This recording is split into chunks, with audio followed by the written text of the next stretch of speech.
les liens entre les parents et les enfants sont des liens qui sont éternels. Les liens qui sont entre les parents, ce sont des liens qui sont éternels en tant que parents, mais pas en tant que couple.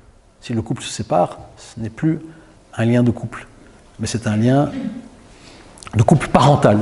C'est un lien entre parents.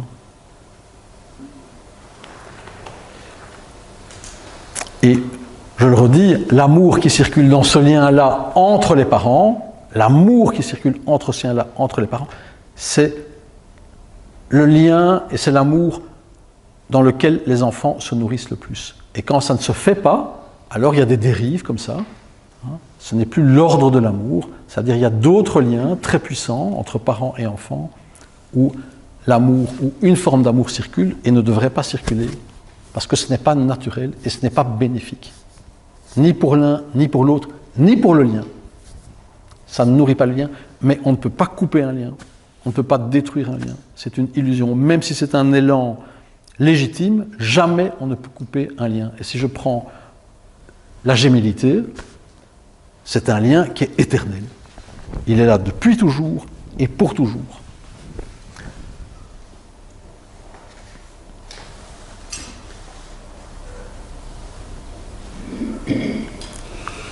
Et dans le cas de la gémellité, c'est le lien qui a la préséance sur tous les autres liens.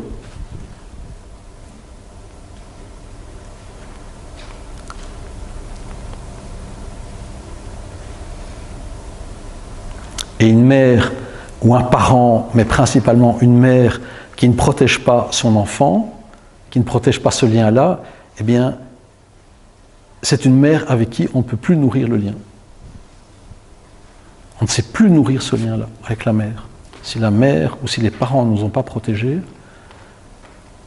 ou si l'autre parent, on va dire celui qui ne nous a pas agressés, ne nous a pas protégés, eh bien c'est un lien qu'on ne sait plus nourrir après. Mais il y a beaucoup de choses à dire par rapport au lien. C'est un lien qu'on ne peut plus nourrir. On peut même pas, j'allais dire, on peut presque même pas essayer, on ne peut plus le nourrir, le mouvement est interrompu. Ça ne circule plus dans ce lien. Plus comme ça pourrait circuler au bénéfice de tous. C'est comme ça, c'est un mouvement interrompu.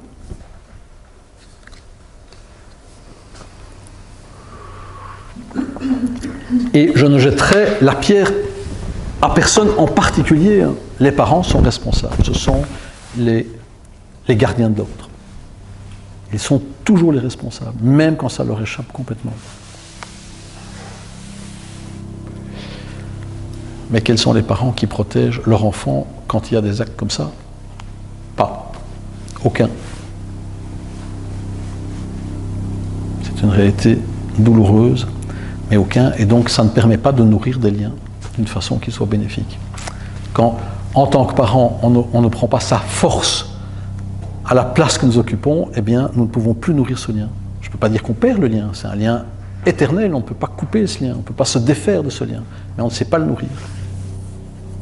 C'est très difficile de nourrir. Il faudrait que l'autre dise « je suis désolé, je ne t'ai pas protégé » ou « je suis désolé pour les actes que j'ai posés », et alors le lien peut redevenir vivant.